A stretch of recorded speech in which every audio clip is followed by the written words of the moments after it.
भारत की सबसे पुरानी पार्टी भारतीय राष्ट्रीय कांग्रेस, जिसके जरिए राष्ट्र सेवा किया करते थे दादा भाई नौरोजी, गांधी, नेहरू, पटेल, सुभाष चंद्र बोस, मौलाना आजाद जैसे कई धुरंधर नेता। लेकिन आज वही कांग्रेस संघर्ष करती हुई नजर आ रही है। आज़ादी के पहले और आज़ादी के बाद लंबे समय तक भारतीय राष्ट्रीय कांग्रेस इस राष्ट्र की पहचान हुआ करती थी। लेकिन कांग्रेस के भीतर एक ही सवाल उठ रहा है, यदि राहुल गांधी अध्यक्ष नहीं तो फिर और कौन? और देश के सामने और एक सवाल है, यदि मोदी नहीं तो कौन?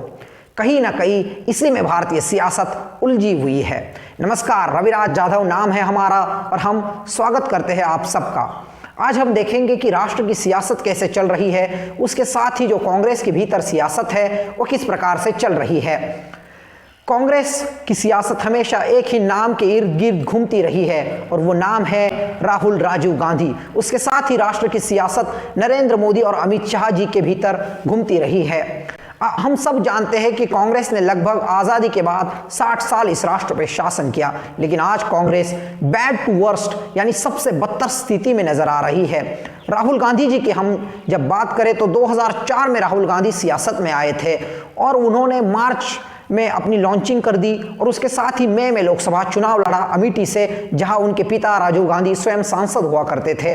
लेकिन 2004 और 9 के बीच का यदि राहुल गांधी जी का हम सफर देखें तो उन पर 2006 में जिम्मेदारी डाली गई यूथ कांग्रेस की और स्टूडेंट यूनियन ऑफ कांग्रेस की, दो संगठन की जिम्मेदारी उन पर डाली गई और उसके साथ ही वो सचिव बनाए गए, महासचिव बनाए गए भारतीय राष्ट्रीय कांग्रेस के। 2009 में दोस्तों 125 से भी ज़्यादा रैलियां राहुल गांधी जी ने की और 6 हफ्ते वो व्यस्त रहे 2009 के लोकसभा चुनाव के लिए। लेकिन जब उन्होंने 2009 का लोकसभा चुनाव का जो नतीजा आया, कांग्रेस पूरे मेजोरिटी के साथ तो सत्ता में नहीं आई, लेकिन दलों को मिलाकर, अन्य दलों को मिलाकर कांग्रेस ने पुनः सत्ता हासिल की। और 2009 और 14 के बीच राहुल गांधी जी के उम्र के जो युवा नेता थे, जिसमें मिलिंद देवरा हो, सचिन पायलट हो और साथ ही महाराज ज्योतिरादित्य सिंधिया हो, इन तीनों को मनमोहन सिंह सरकार के भीतर राज्य मंत्री का ओहदा दिया गया। लेकिन राहुल गांधी पर कोई मिनिस्टर वगैरह कोई जिम्मेदारी उन पे नहीं सौंपी गई और शायद 2004 और 14 के बीच यदि उन पे कोई जिम्मा होता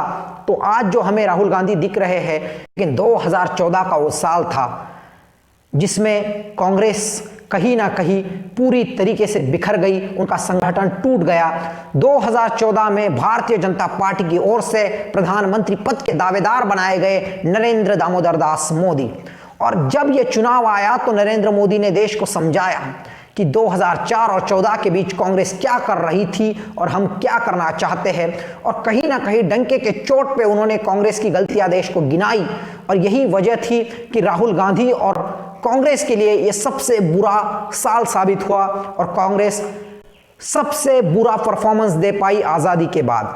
ऐसा लग रहा था, बीजेपी के भी कुछ लोग बोल रहे थे कांग्रेस 80 से 100 सीटें ला पाएगी, लेकिन उससे कम बिलो 50 कांग्रेस आई, जो कहीं ना कहीं एक बहुत बुरा सदमा कांग्रेस के लिए साबित हुआ। और राहुल गांधी, जिनके परदादा पंडित नेहरू है, जिनकी दादी इंदिरा गांधी है, जिनके पिता राजीव गांधी है, जिनके चाचा संजीव गांधी जो भी एक बहुत बड़े नेता थे, उन्होंने भी भारतीय सियासत में कहीं ना कहीं कहर लाया था। उनकी माता श्री सोनिया गांधी जो लंबे समय तक कांग्रेस की अध्यक्ष बनी रही।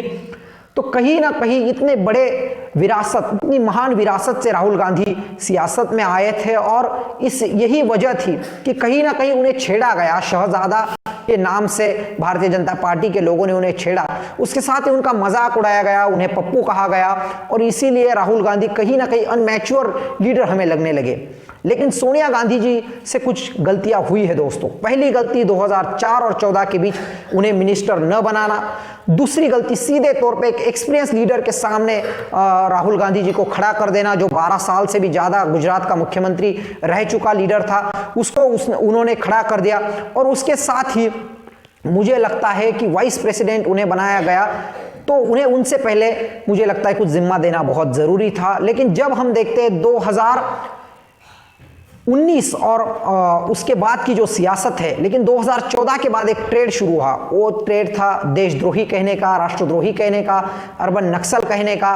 उसी के साथ साथ आतंकवादी, खलिस्तानी ऐसे नाम पुकारे जाने लगे। झूठा राष्ट्रवाद राष्ट्र के भीतर होने लगा और नरेंद्र मोदी और उनके साथी असिस्टेंट अमित शाह जो काफ़ी एग्रेसिव थे, और राजनीति की रणनीति को समझ सकते थे और गुजरात राइट से कहीं ना कहीं नरेंद्र मोदी जैसे नेता निकल चुके थे, तो एक एक्सपीरियंस लीडर के सामने खड़ा कर देना और 2014 और 19 के बीच लगभग कुछ पॉजिटिव कहीं ना कहीं राहुल गांधी जी के लिए थे। और जो वो पॉजिटिव थे, जो गुजरात चुनाव में जिस प्रकार से उन्होंने टक्कर दी, जिग्नेश मेवानी, हार्दिक पटेल, अल्पेश ठाकुर जैसे 3 नेताओं को साथ लेकर कंधे से कंधा मिलाकर, कदम से कदम मिलाकर राहुल गांधी जी चले और गुजरात चुनाव का नतीजा, वो सत्ता में आ सकते थे, लेकिन मणिशंकर अय्यर वरिष्ठ कांग्रेस नेता ने नरेंद्र मोदी को टैग करते हुए कहा कि ये नीच आदमी है।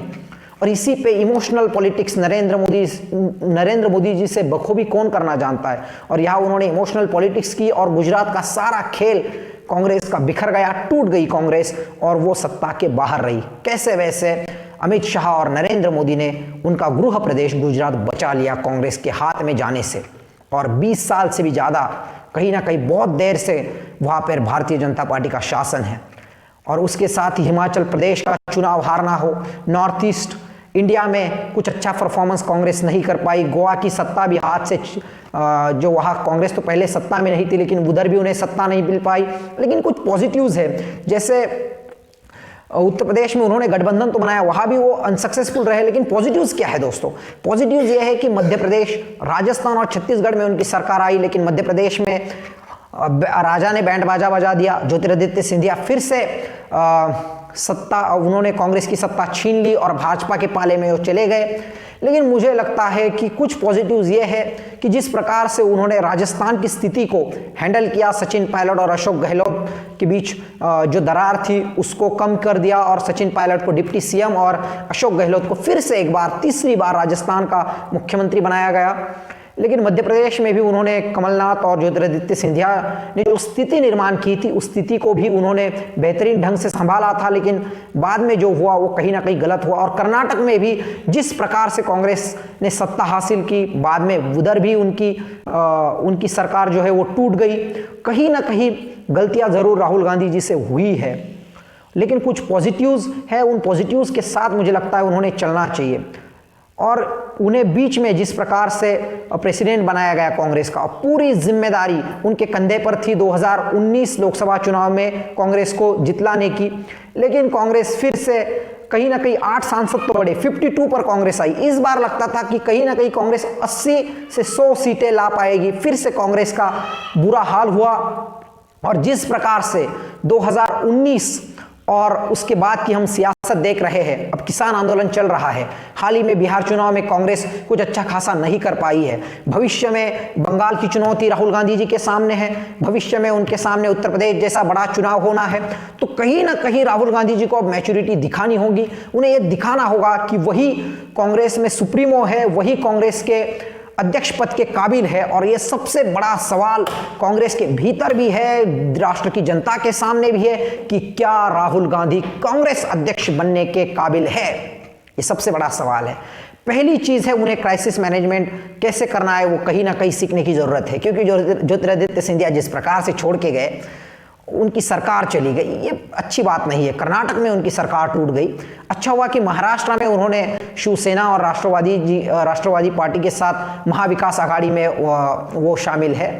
अच्छी बातें हैं राहुल गांधी जी के लिए, लेकिन क्राइसिस मैनेजमेंट, उसके साथ ही जिस प्रकार के वक्ता नरेंद्र मोदी है, तो अच्छे स्पोक पर्सन बनने की उन्हें ज़रूरत है। लेकिन व्यक्तिगत तौर पे दोस्तों, जिस प्रकार से चाइना और इंडिया बॉर्डर जो कॉन्फ्लिक्ट था उसको हैंडल करने का काम राहुल गांधी ने किया, उनकी तारीफ ज़रूर करनी चाहिए। व्यक्तिगत तौर पे लड़ रहे हैं, ट्वीट पे ट्वीट कर रहे हैं। अभी किसान आंदोलन पर उन्होंने ट्वीट करते हुए कहा कि ये लोग जो है ये सत्याग्रही है, और जिस प्रकार से अंग्रेज और कंपनी बहादुर थी, उसी प्रकार से ये मोदी बहादुर है, उनकी सरकार बहादुर है। लेकिन ये लोग अपने हक के लिए लड़ रहे हैं, अपने अधिकार के लिए लड़ रहे हैं।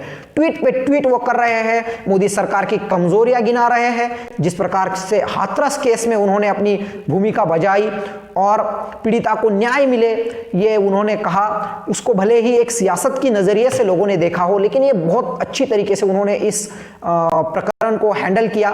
तो कहीं ना कहीं राहुल गांधी जी को संगठन जो है, ऑर्गेनाइजेशन स्किल, उसमें कहीं ना कहीं मजबूत होना होगा, क्योंकि ऑर्गेनाइजेशन स्किल ही सब कुछ होती है।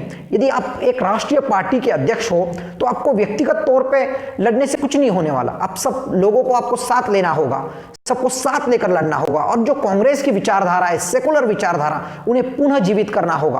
और खबरें आ रही है कि राहुल गांधी फरवरी या मार्च में फिर से कांग्रेस के अध्यक्ष पद पर लौट सकते हैं। उन्होंने रिजाइनेशन दिया, बहुत बड़ी बात है। उन्होंने कहीं ना कहीं ये जतलाने की कोशिश की कि आई कैन सैक्रिफाइस, कि मैं सैक्रिफाइस कर सकता हूं। लेकिन कहीं ना कहीं चुनौतियां काफ़ी है कांग्रेस के सामने। अब 2024 के लोकसभा चुनाव के वक्त कहीं ना कहीं राहुल गांधी जी की ओर फिर से देश देखेगा। और जिस प्रकार का अजीब सवाल मोदी भक्तों ने राष्ट्र के सामने खड़ा कर दिया है, यदि मोदी राष्ट्र के प्रधानमंत्री नहीं तो फिर कौन?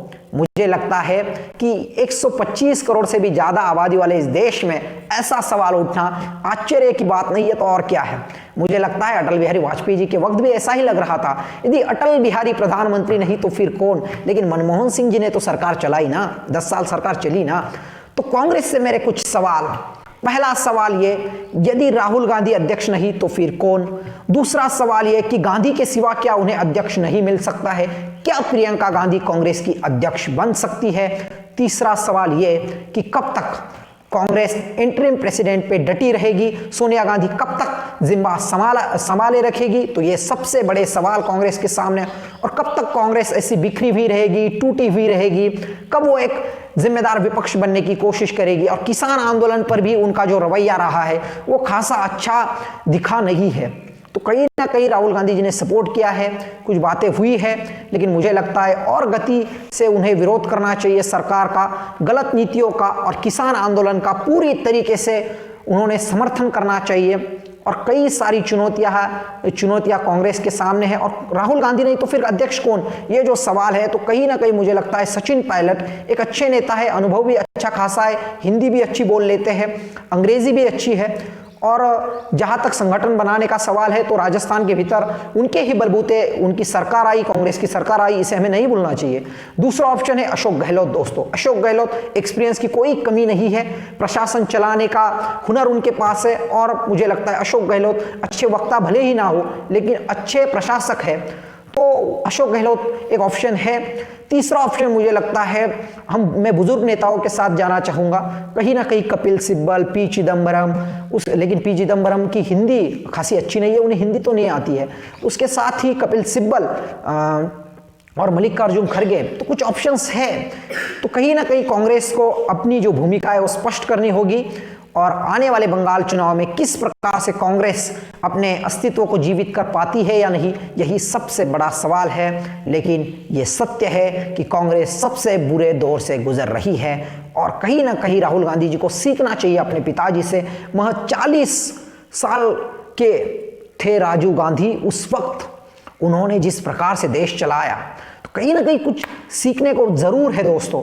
इतना ही कहूंगा, फिर मिलते हैं एक अगले वीडियो में एक अगले विषय पर। तब तक के लिए धन्यवाद। ये ऐसा कैसा देश है, किसान मजदूर गरीब के लिए ये ठोकतंत्र है, उद्योगपति पूंजीपतियों के लिए ये लोकतंत्र